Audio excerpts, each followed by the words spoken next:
Possiamo iniziare. Buongiorno a tutti, grazie per essere qui oggi alla nostra conferenza sul tema dei investimenti sostenibili. Allora, vi introduco qui la nostra Sandra Kroll.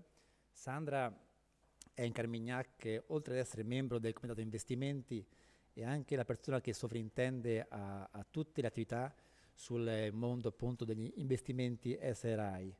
Per noi questo è un filone molto importante in Carmignac, è un filone che si svilupperà moltissimo nei prossimi anni, e oggi poi appunto Sandra vi dirà il perché e di quello che sta facendo Carmignac su questo mondo.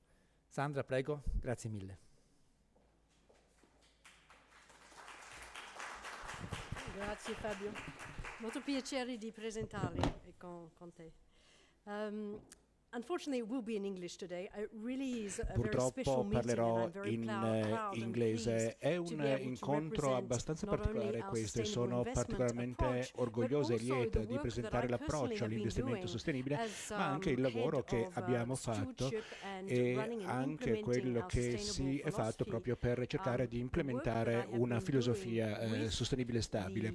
Il lavoro che abbiamo fatto anche con i fondi inglesi, francesi e lussemburghesi, con la Commissione europea, è importante, e vorrei proprio iniziare questa discussione oggi con questi messaggi, perché credo che ci sia veramente molta incertezza su quelle che sono queste nuove regole, e regole che sono importanti per voi anche come promotori o come advisor finanziari. Abbiamo 18 mesi per implementare queste regole. Ora, giusto per darvi qualche informazione di base, vi ricorderete ovviamente l'accordo di Parigi del 2015, e lì si è avuto veramente una serie di promesse fatte da molti paesi per ridurre proprio l'aumento del clima entro i 2 gradi. E oltre questo capirete forse anche che nel 2017 la task force della Commissione ha cercato di proporre una serie di misure standardizzate sulla disclosure dell'impronta di anidride carbonica da parte delle aziende, ma non solo da parte delle aziende, anche dei fondi, come appunto abbiamo visto in Francia nel 2016. Si tratta dunque di un processo di standardizzazione, e nonostante queste iniziative sappiamo che solo il 60% delle aziende quotate oggi che riportano quelli che sono i dati sulle emissioni di anidride carbonica, perché c'è molto lavoro da fare ancora. Abbiamo poi il piano d'azione della Commissione europea, ed è questo di cui parliamo oggi, ed è questo che ha portato poi a una serie di iniziative proprio legislative da parte della Commissione europea, iniziative che non solo sono state approvate dal Consiglio ma anche dalla Commissione, e ora sono vagliate dal Parlamento, e sono queste misure che vedete in fondo alla diapositiva, la disclosure, la MiFID 2. Today, because it affects all of us, including the investment advisors you will see.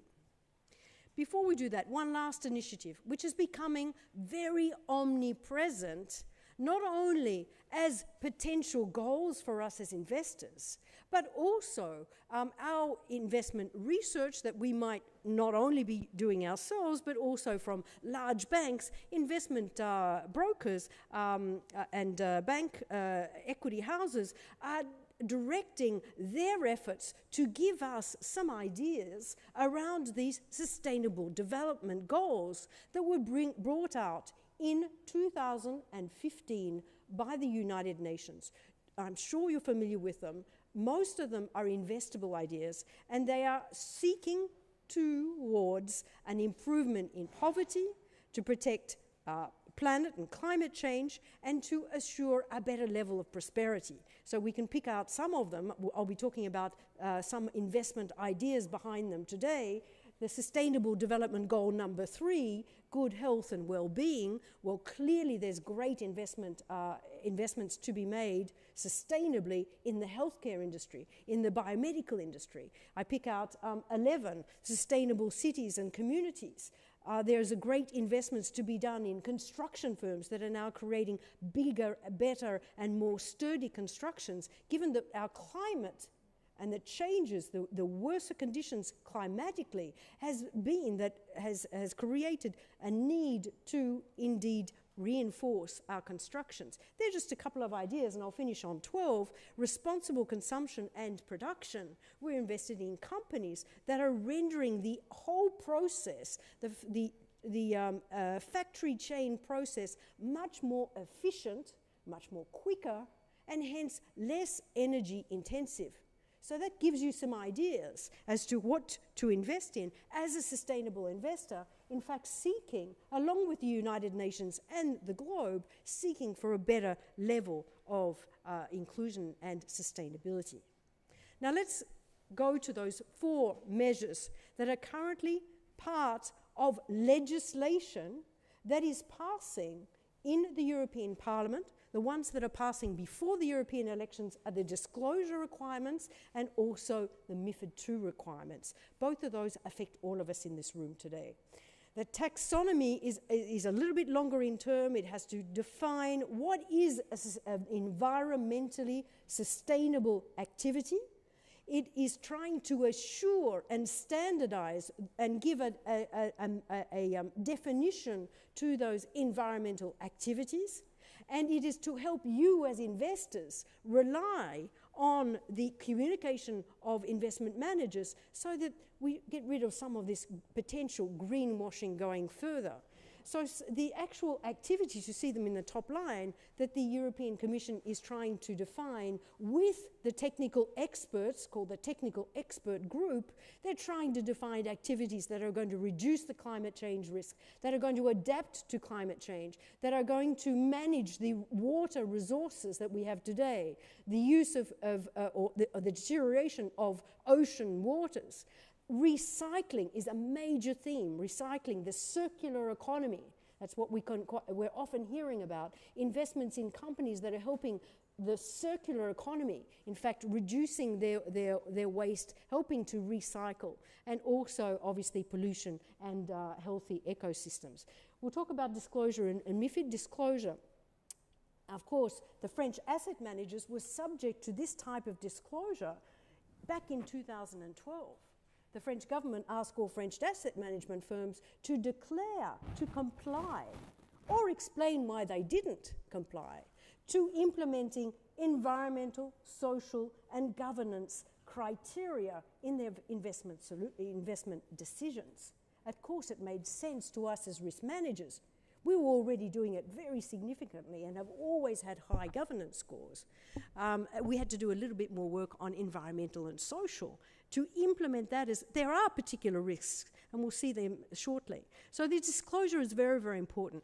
But it goes further than just explaining to investors and putting on paper and with very, very clear indications of how we implement it. It also goes further. It asks us to engage with companies. It asks us to engage collectively. Within the legislation, it asks us to declare how people and investors, investment staff that are involved in sustainability, how they're being rewarded for that sustainability. They're asking us to include it in our risk management. If we do have a carbon target objective, then it must be controlled and monitored. Also, organisation, governance, what experience do we have? How many people at the board level are involved, indeed, in sustainability? And of course, at Carmignac, it's Maxime Carmignac, the new generation that is bringing sustainability to the forefront and one of the 3 important drivers of growth of Carmignac going further. MiFID II, this is very, very important for investment advisors. MiFID II, it's an amendment to the previous MiFID II documentation. It is asking us, as investment managers, to define the target market of our funds. We will have to classify our funds with either an environmental, a social, a governance axe, or maybe all 3, which is our case. Once that target market is defined, you as investment advisors are responsible. 18 months implementation, I just warn you now, you have 18 months implementation. As the date in April, I think it's around the 14th or 15th of April, when the MiFID II will actually be voted on in Parliament. But you as financial advisors will need to ask your investors, what type of ESG preferences do you have? Now, of course, a client, an investor may say to you, well, really, I don't know what an ESG investment is. So, of course, it's part of us, our role, your role, to educate them on what can be a sustainable approach to investing. You will also have to document whether it's only an environmental investment that this particular investor may want, or perhaps much more acts towards social ideals like social housing or education, for example. So we really have to get into a granular discussion with our end client as to what are their preferences. Again, this is legislative. It's going to be in the MiFID II amendment, voted in the next few weeks, implemented within 18 months. So we can start already having this dialogue with investors already, and I'm sure they're already asking and you are already initiating this discussion.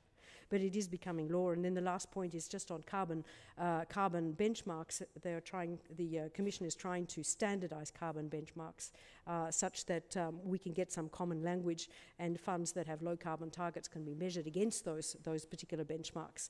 Why all of this?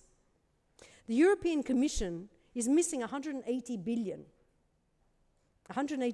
to finance low carbon initiatives and the reduction in carbon emissions by 40%, which they've targeted at 2030, and a second level of reduction of emissions by 2050. They need retail funding to help companies evolve and transition. That's the reason. It's obviously for a very good cause. Let's look at what we have identified. This is from our website. What we have identified, what are sustainability risks, so that we can be a bit clearer with investors and pinpoint some of the aspects that we're looking at when we're trying to judge if a company is being impacted by the climate, or if the company is indeed impacting the climate. What is their carbon emissions? How are they polluting? How are they reducing the pollution? Obviously, that we can see in some of the conventional and particularly non-conventional energy companies, how they're dealing with waste, toxic waste, how they're using water resources. On the social aspect, what sort of risks are we trying to perceive when we're studying a corporation for future investments, that risk doesn't engender a negative materiality on the financial valuation of the firm? How are they dealing with their employees? What rate of turnover do they have? What type of diversity? What sort of security are they giving to employees, etc., etc. On the governance side, clearly very well-known concepts like anti-corruption measures, strong independent accounting measures. The involvement, an important one for us, the involvement of government. One of the reasons why we're chronically underinvested in Chinese banks, because of the role that the government have and the inconsequential the consequential disregard, should I say, consequential disregard that those large Chinese banks have for the minority shareholders. So you can see where we're coming from. We're trying to just identify these risks when we're investing in a firm. The so-called ESG or sustainability risks that is written so often in these new legislations. So who does it affect? And this is a very important part. And this is the reason why the Commission is putting this to legislation and not asking each national government to implement it. Because as they said, I quote, "We do not trust individual national governments to integrate across all of the financial participants this type of sustainability." They wanted to do it European-wide and all financial participants that have more than 3 employees, all financial participants. So asset managers like ourselves, the pension fund managers, all of the insurance companies and all types of products, investment advisors, and also hedge funds, alternative asset managers. So there isn't one type of financial participant that has been left out. Of course, the listed companies are also included, but in some varying other legislation. This legislation is really involved around these 5 counterparties. Now, of course, getting back to our investor, where is your investor along this sustainable path? How much do they want to claim, or how much would like sustainability to be part of their investment?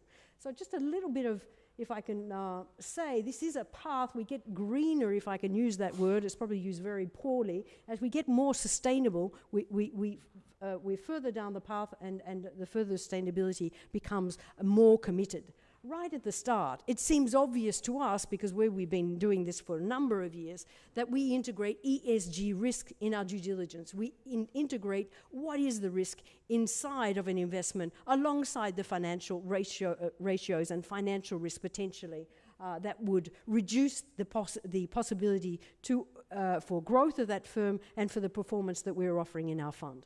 We can do that also extending it through the values that we may have. Particular values that we have within Carmignac is to exclude coal and tobacco, but it also could be based on, for example, ESG assessment of each company, the scorings, and we can use external counterparties or proprietary scoring for that. We can go further away from negative selection, exclusions. We can positively select companies to be incorporated in our portfolio. They can be best in class. They can be only the companies that are what is considered potentially by Sustainalytics or MSCI or Vigeo Eiris. These are the three large external rating agencies for sustainability. We can exclude all of those companies that perhaps are the CCC, the worst companies, the worst in class. That's a best-in-class approach. But it's best-in-class across every single sector. Every single sector, meaning non-benchmarked, which is about 80% of the offers today. Now, non-benchmarked every sector, benchmarking and every sector means that we have similar portfolios. What we're offering Carmignac, and you know us hopefully very well by now, in a very non-benchmarked manner, is to offer a best-in-universe. We decide what type of investment we want to invest in because of potentially for its sustainability, but because of also we feel that there is more performance in some sectors compared to others, so we're best-in-universe. There are also companies that are improving.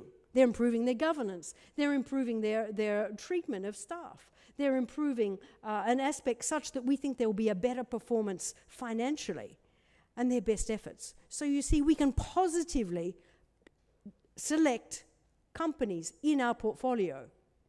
Lastly, and probably most importantly, because this is really what you'll be asking your client, what sort of preferences do you have? Do you want only to invest in an environmentally conscious fund? Well, that fund will have a thematic approach to the environment. It will be classified as an environmental fund. So this thematic approach is a very important part of positive selection. And it could be part of the preferences of your client tomorrow. On the right-hand side, a very still new segment of sustainable investing is investing with positive impact.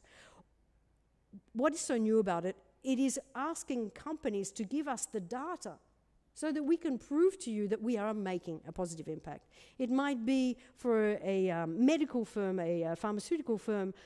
It may be the cure for a particular disease, that we have a lower incidence of that disease. Well, that surely is giving us the credibility, or it's giving us the proof that, in fact, the impact is positive. I give you a very simple example, and I can assure you that's probably the easiest example to obtain from companies. But to move forward and to give proof of positive impact is still a little bit challenging.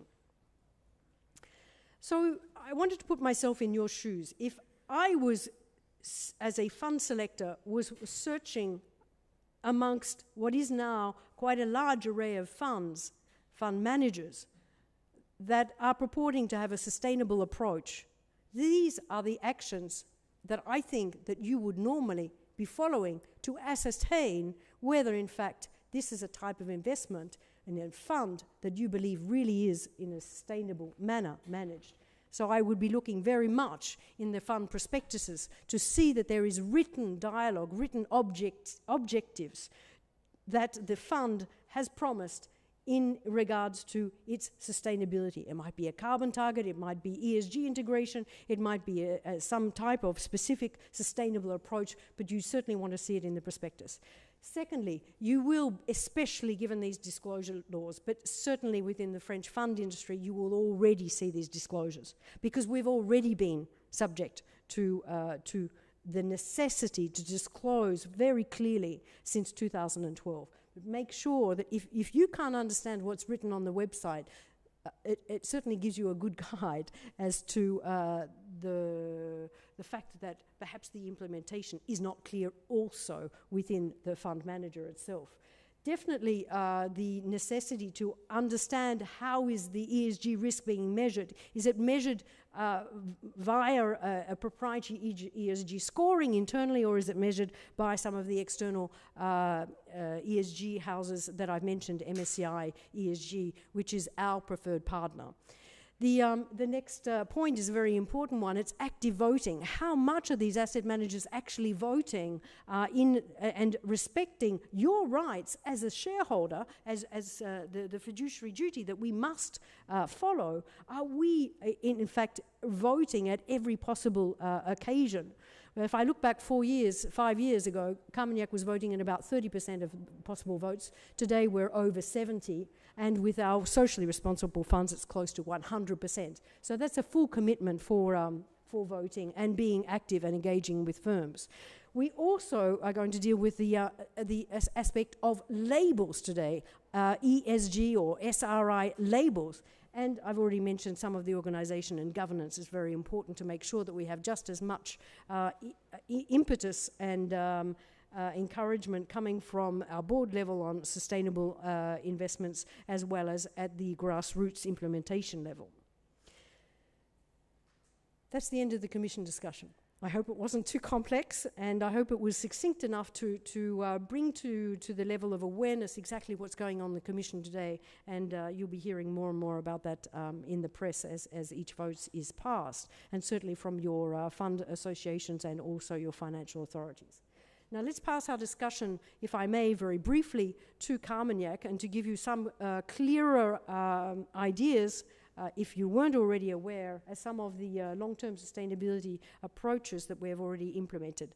I've mentioned earlier in my description that Carmignac, as a risk manager, would obviously always want to reduce not only financial risks, but risks associated with poor governance. Again, I reiterate, since 2012, we've been measuring our ESG, or MSCI have measuring our ESG ratings, and governance always comes up above our benchmark equivalents. And clearly, anything that is related to environmental risks or social risks that would be detriment to the financial valuation of the company. But it does go beyond more than just being a risk manager. We've also wanted not to participate in some of the climate change by excluding all coal companies that have more than 25% revenues coming from coal production, that is thermal coal, and also for ever really since the inception of the firm, we've not been investing in tobacco companies. We've been a UNPRI signatory since 2012, which, if you just glance through the first 3 points, you'll see that that really equals the disclosure rules of the Commission that they're trying to bring through across all financial participants and every single European country. So to be a UNPRI signatory since 2012 has put us in very good stead with some pretty strong ratings, as you can see, for strategy and governance and equity implementation. Very clearly, we wanted to show investors, and you'll find this on our website inside our transparency codes, you will find a fairly clear understanding as to where our mainstream approach is, where we're integrating ESG, where we have also our norms-based, the regulatory restrictions on some countries, sanctioned countries. We're also excluding, as I've just mentioned, coal and tobacco. Our vote, I won't go into any more detail, I think we've touched on most of those points already, but then look at our bottom range of funds, Emergent, emerging patrimoine, so these are the emerging funds, balanced and global emerging market equity, and also our European equity funds have all received the French SRI label, which I'll go into very shortly. You can see that we have an extended exclusions. We also have the voting ratio above 80%, as I'd mentioned, and I've also mentioned and explained best in class, best efforts. You may be interested to hear that across all of Carmagnac's funds, and I've just recently done the end-of-year carbon emissions, we actually have 60% carbon emissions, 60% less carbon emissions than our equivalent benchmarks, MSCI World, MSCI Emerging Markets, Stoxx 600. These are our benchmarks, and we have 68% less carbon emissions. That's quite a statement. And that's something that we are quite proud of and want to continue, but not only, of course, just on exclusion, but helping companies transition with the more renewable energy needs. Voting statements, our engagement statements, let's not take the time to go into those today. And a little bit just on our transparency. As you remember, we're one of the singular firms that have always printed up our portfolios on a quarterly basis on our website. But continuing on with that transparency, you'll see with the socially responsible funds an SRI guidelines, SRI flyer that'll help you understand exactly how we implement socially responsible investing. You'll also see it in our fund annual reports and our webpage, where we pick out our voting policies and reports, and also our engagement and carbon reports, which will show that these socially responsible funds are indeed low carbon. Which ones are they? I've mentioned them. They're sizable, but with enormous amount of scalability. They've all received the French SRI label. What does that label entail? It entails a yearly audit by an independent auditor who spends 2 days at Carmagnac reading all of our due diligences, reading our ESG reports for each for each company, our ESG reports for each company that we have made throughout the year. That's why it takes 2 days. And he will measure up some of our marketing documents to make sure that they are consistent. He will look at how we've analyzed and how we've rated our portfolios. He will look to see how much we've reduced our portfolios for ESG reasons. Reduce them because of their controversies, those companies that have experienced and poorly managed environmental or social controversies in the past. That will be part of our exclusion list.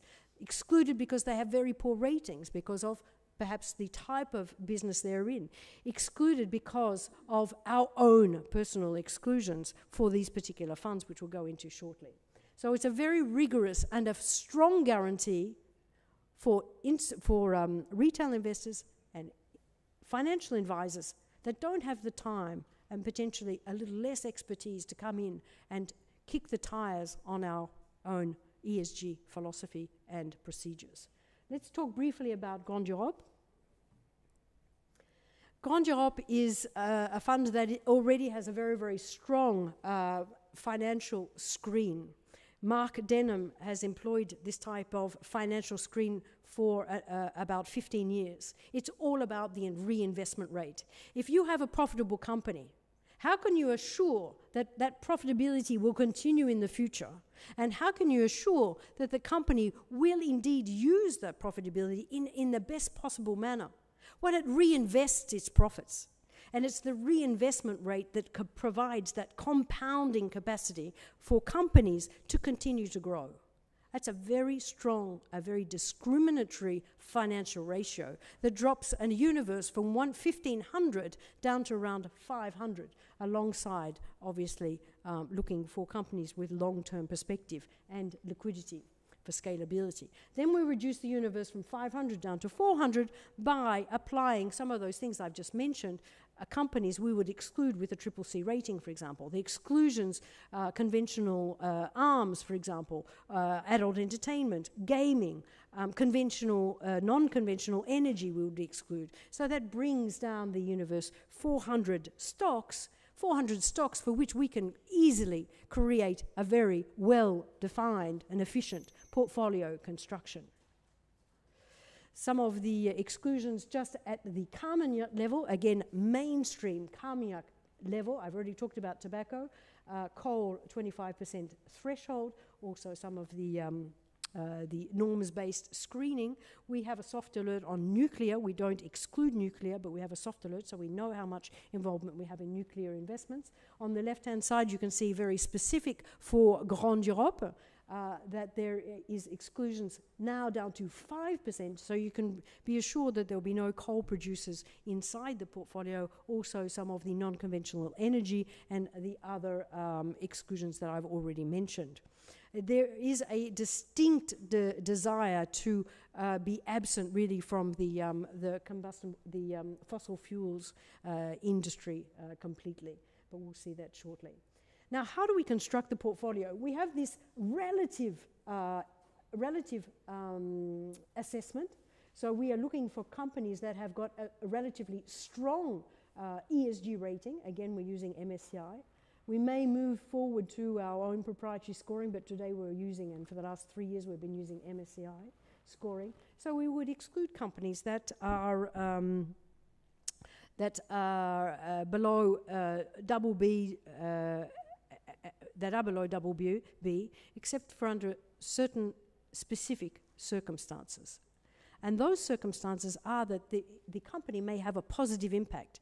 You can see that we are looking for companies that are creating positive impact within basic needs, within empowerment, allowing individuals and households to be better educated, to have better health, to be better financed. We're also looking to mitigate some of the climate change issues and also the resources, natural resources that are in scarcity. So these are the types of investments that we want to make. We would call those investments positive impact. And it is only maybe in 3 cases where we have 3 firms, one of them is Ryanair, one of them, 2 of the others are biomedical companies, that we feel are creating a positive impact, in fact. And I'm happy to talk about that in question time. And it comes out, you can see that the portfolio is structured. You can see there's no triple Cs. There are no negative impact companies. But we do have some with a single B, double B, but because they have a positive impact that we feel, and this is our viewpoint, this is no one from external sources telling us whether this is giving us, whether these companies are giving us a positive impact or not. This is our own viewpoint, our own discretion.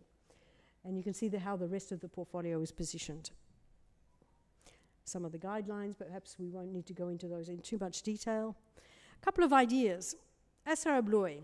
And again, I want to really rest on the fact that the portfolio construction and the companies inside Grande Europe really won't be the same companies if you're investing in European universe in a benchmark manner.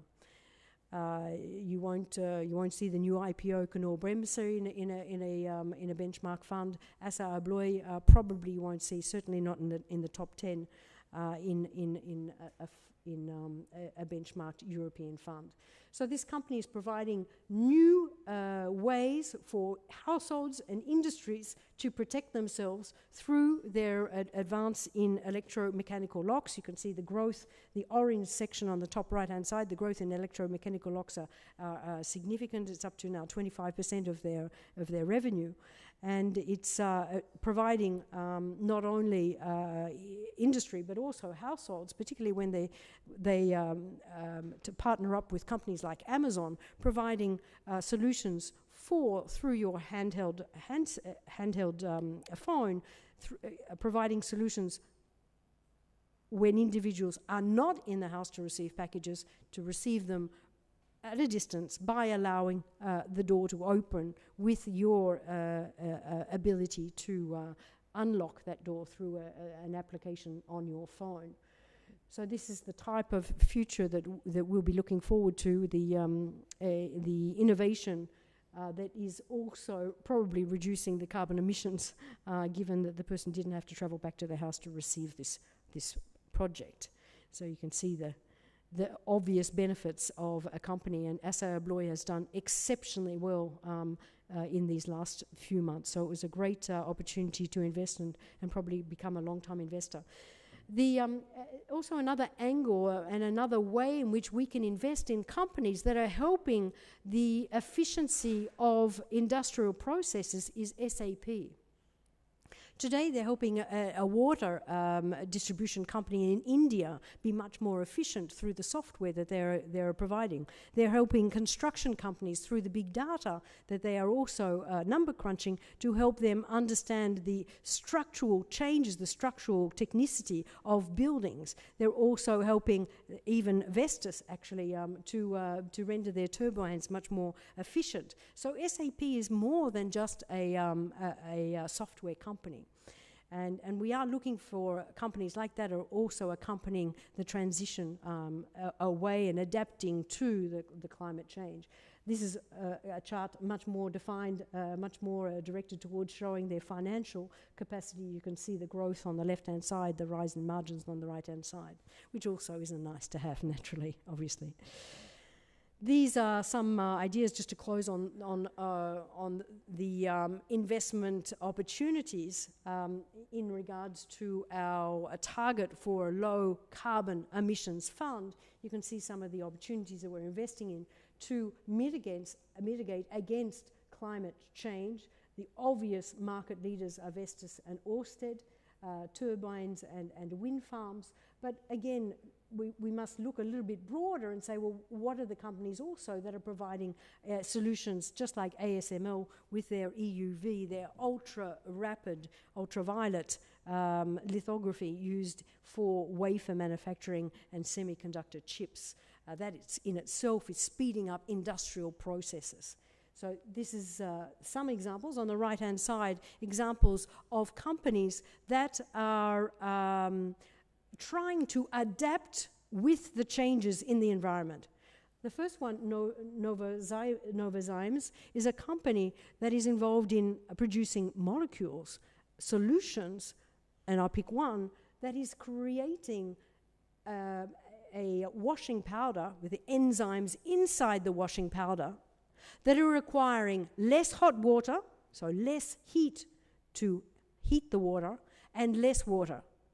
So that in itself, you can see that this is working towards a better level of energy efficiency, one, and two, that it's helping what has already been created by climate change, and they are adapting their products to what is the effect of water scarcity in some areas, obviously water inundations in others, but seriously water scarcity because of climate change.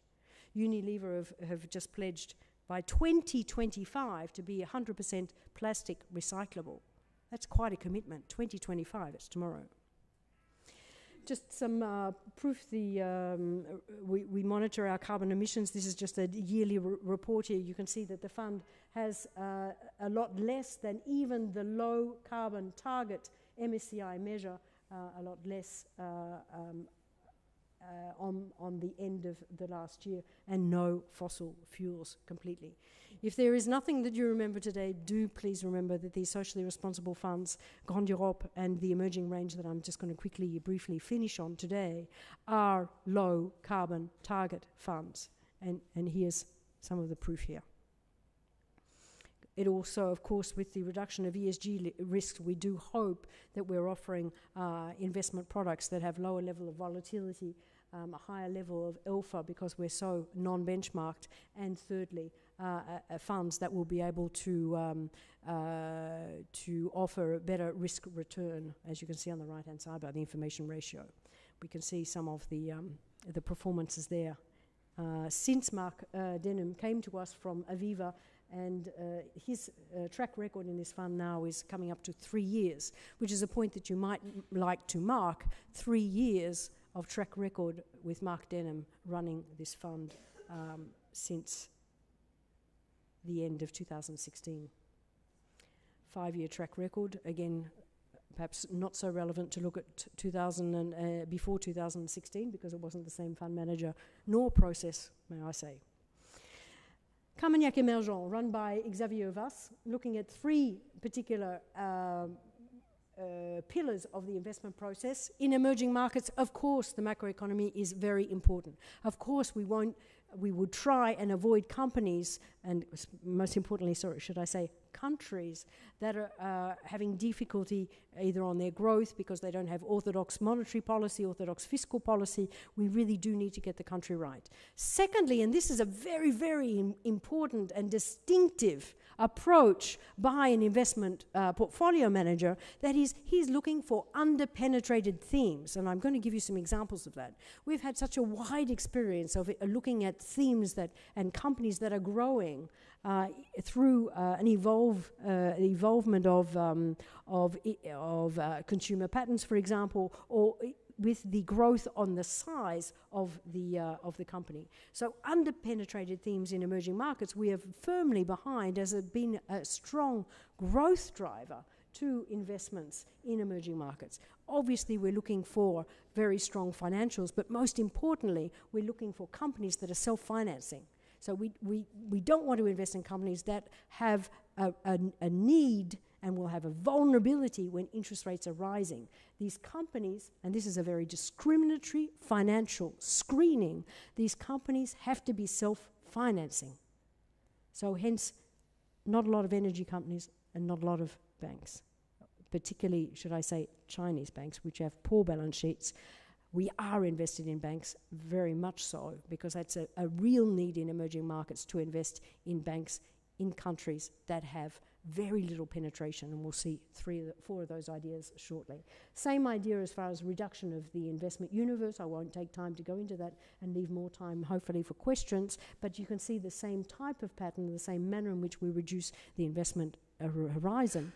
Now, what are we looking for? What's Xavier Vass and his team looking for when he's investing in emerging markets? We are looking to finance the future, and I'm going to give you some examples of investments in banks in Argentina and Mexico, for example. We are looking for new technologies, sustainable technologies especially, and we'll give you some examples of those. And of course, in emerging markets, there is so much to do to finance companies that are bringing empowerment and bringing a higher level of standard of living to emerging markets inhabitants. There are many, many opportunities.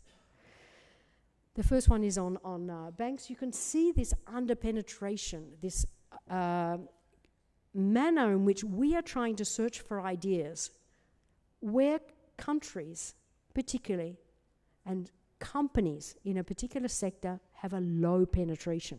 Look at Chinese banks. Simply, everyone in China has a bank account. Not everyone in India and Peru and Mexico have bank accounts. It's underpenetrated. So we can see the growth of banking. And not only is it growth of banking, but it's growth of not just every bank, but HDFC is responsible for the rise in mortgage loans, so very difficult to get in India until only just recently. And HDF is leading the drive in offering mortgage loans in India. Quite a noble bank to be behind. Also, Banorte offering small, medium-sized companies loans. Second idea of under-penetration. Well, whilst Chinese all have a bank account, they don't necessarily have an insurance policy. Insurance policy helping to protect their goods, helping to protect their homes, helping to protect their person. And we're invested in AIA in China. Sustainable ideas, sustainable technologies. Yutong, the very strong leader, hybrid bus company. Look at the growth in the penetration. We've been invested in Yutong Bus Company for many, many years. And lastly, an idea of increasing and improving the standard of living. TESA is a electricity distribution company. Most of the electricity in Brazil comes from hydro, so it's quite renewable electricity to start off with. But this is an electricity distribution company that are providing the networks moving into the poorer areas in Brazil. So an excellent, we have 2 utility companies. Let's just look very specifically and lastly at some of the exclusions. not dissimilar to Gondiop. A very important one here is the meat processing firms that you may not be aware of. If we add up all of the meat processing emissions, carbon emissions from the actual process, from the necessity for the distribution of food either via mechanical means, then the procedure of meat processing until it gets to your plate, it uses up 16%, contributes 16% to the global emissions footprint. It also uses an inordinate amount of running water and also land use, as you can see with some of the statistics here. If we moved all to 100% grain, we would be in a much more positive situation, be able to feed 4 billion more people. So it really is quite an option, both on an environmental point of view, but also on a social point of view. Hence why this fund does not invest in any firm that is processing meat.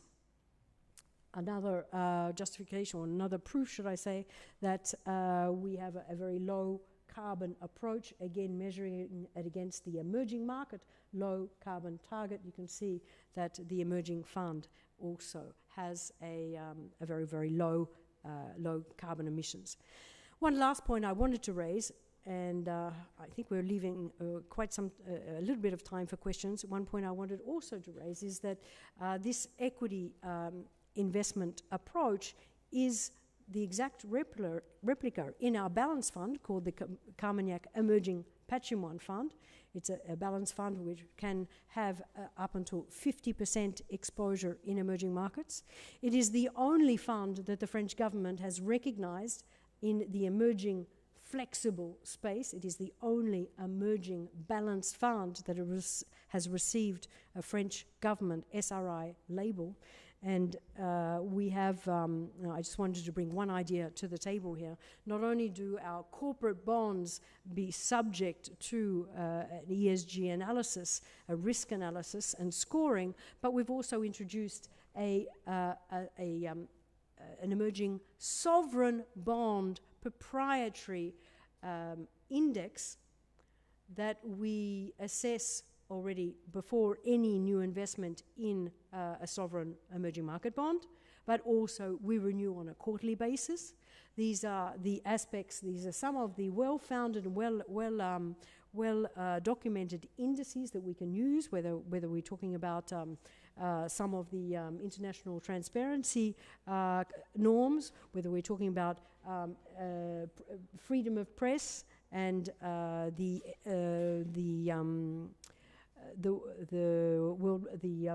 Monetary Fund Financial Monitor, or also the freedom of, well, I've already mentioned that, freedom of the press. So you can see also the World Justice Project. So there's quite a deal of well-documented norms that we can refer different countries to try and define whether this on a social or a governance stance are countries in which we wanted to invest. And you can see some of the ratings for Chile. We own some Chilean bonds, and these are some of the criteria that we are using to assess. It's often very difficult, as some of these rating agencies, in fact all of them, don't have any market standard to assess the ESG rating of a country. We wanted to create our own proprietary screening on that. I hope I've been able to bring to you today two things. The first one is I wanted to bring my experience from the work that we're doing with the Commission to help you understand some of the new laws that haven't yet really hit the press but are only giving us 18 months for implementation.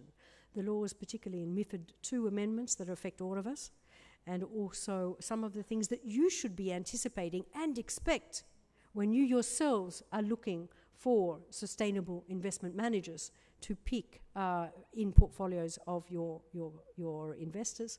And also I wanted to bring to you today indeed how Carmignac have incorporated sustainability over the years, and more importantly, over the last 6 years, to the extent that we have now 3 and 4 if we include the SICAV version of Carmignac Emergence. We actually have 4 funds that have a very broad and deep commitment to sustainability that I think that you can see with some of the aspects that I've already mentioned today, and the fact that they have all been accredited the French government, probably the most stringent of sustainability governments across Europe, have been awarded the SRI label.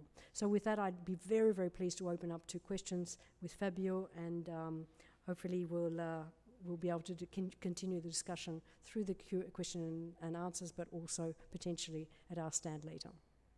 So over to you, in English or in Italian?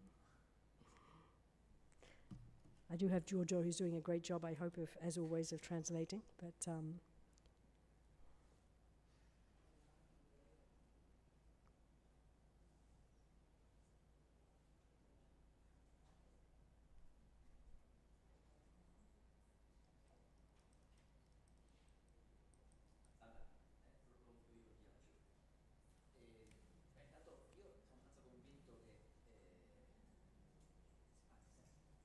Giorgio.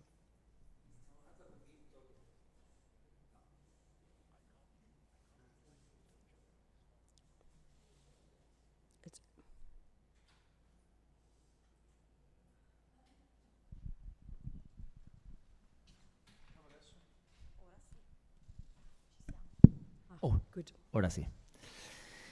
Stavo dicendo che il fatto che sempre di più ci siano fondi ESG in qualche modo compliant, e quindi ci sono sempre di più società che investono in questo mondo, in qualche modo obblighi, no, le società che vogliono accedere a questi fondi, quindi a queste risorse sul mercato, di comportarsi secondo quindi si crea questo circolo virtuoso che quindi sempre di più può soltanto accelerare, ma con un'accelerazione molto molto veloce, no? Perché è chiaro che se paradossalmente se tutti diventassero fondi ESG, allora se tu sei una compagnia sul mercato e vuoi avere accesso ai fondi di mercato, devi comportarti così. E quindi questo diciamo, tipo di filo fa sì anche che quindi questi comportamenti ti portino quindi ad avere dei principi quindi in qualche modo legati a questi principi appunto ESG o SRI.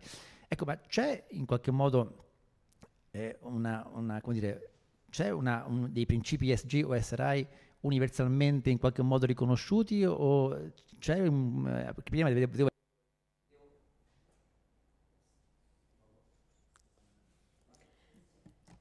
I think the most, and what should be, and what has been in France for 8 years, is the ESG integration. Now, whether this is done in a mainstream approach or whether it's done by a team that sits beside the investment manager, that's really up to the investment manager to decide how he organizes himself. At Carmignac, every single portfolio manager and analyst is responsible for implementing environmental, social, and governance risks in his investment rationale. And he's responsible for following those risks through the life of the investment. And he's also responsible to engage with the company if there is a controversy, if there is an issue, if he's not satisfied with some of the clarity and the transparency. So it is indeed ESG integration that should be expected by every single asset manager today, because you, as investors, should expect it. It's just common sense to reduce those risks as well as financial risks. It's just common sense. I think just to close on that, where we're heading is more standardization. Where we're looking for is, what the Commission is looking for is that we have a similar level of transparency. What we must be careful of is that these laws don't kill innovation, that don't kill the possibility for investment managers to look in a more opportunistic or non-benchmark manner, that we are fully transparent, that we are explaining very clearly to yourselves what we're doing, so that you can ask us, prompt us. But your point about the companies that also are being pressured. We're acting more collectively.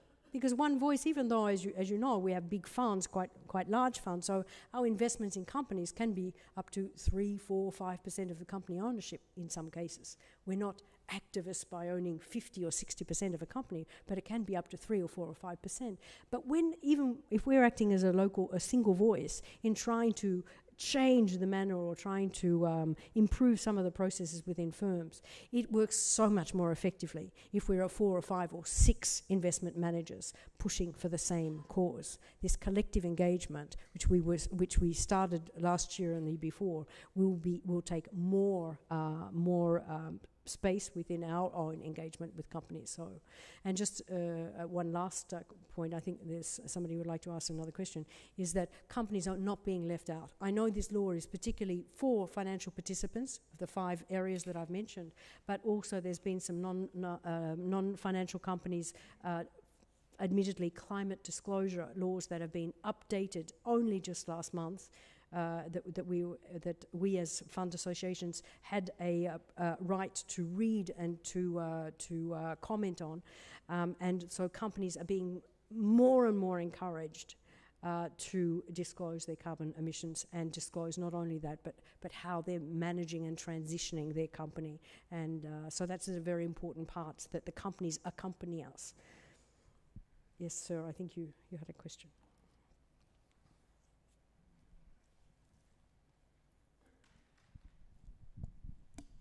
Buongiorno, chiedo scusa. Sono Tacca. Io so che Carmignac è all'avanguardia in questo settore, del settore dell'ESG, del settore del verde, tant'è che verde è anche il vostro simbolo, la vostra presentazione. Ma la domanda che, giustamente come lei ha detto, che dovrebbero essere un po' tutte le altre società, le altre aziende, le altre società di prodotti e strumenti finanziari a dirottarsi in questa direzione. Come dovrebbe essere, per esempio, presente in Italia, c'è la famigerata Tobin Tax, che va a tassare chi ha investimenti o chi va a investire in prodotti azionari. Potrebbe esserci una specie di carbon tax, anche se già esiste sotto altra forma, sotto altre applicazioni, o tassa sugli investimenti, diciamo così, che sono massivi, sono investimenti sopra una certa soglia di aziende sopra la stessa soglia di anidride carbonica. Secondo me i governi e le autorità sono molto indietro ancora rispetto alla necessità e alla scelta che sale dal basso, perché ormai un po' tutti chiedono espressamente che vengano utilizzati questi strumenti finanziari.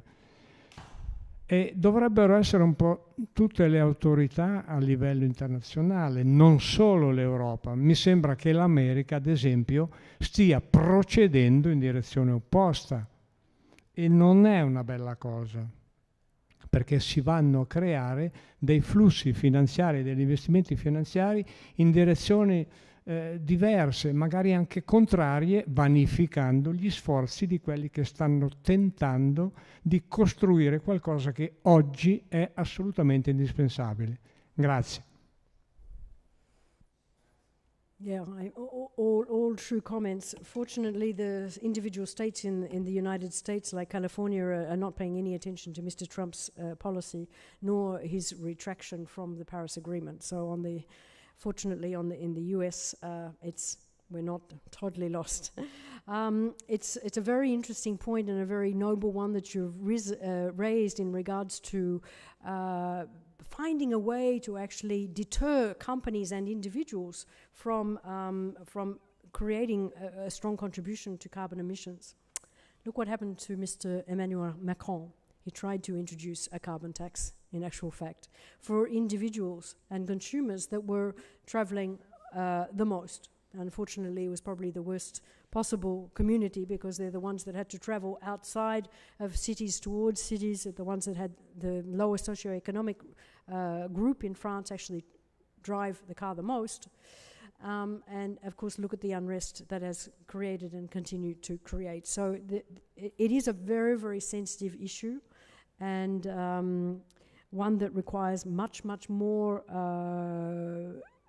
like a doctor would like to do, is to create preventative medicine rather than medicine that actually cures once you have the problem.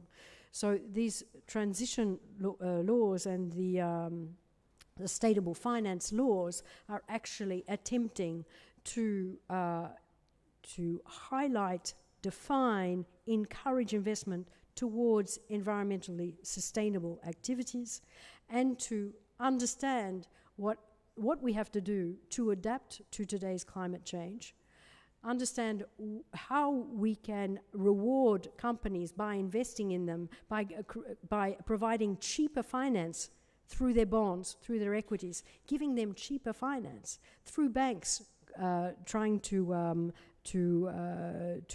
give preference to companies that have less carbon emissions or are adapting to climate change or are reducing some of the negatives of pollution. And we can go on: the circular economy, the biodiversity, those 6 components of the taxonomy. So this is the way that the Commission is trying to resolve, rather than put more taxes, but they're trying to resolve by encouraging investment into activities that are dealing with today's climate change and mitigating today's climate risk.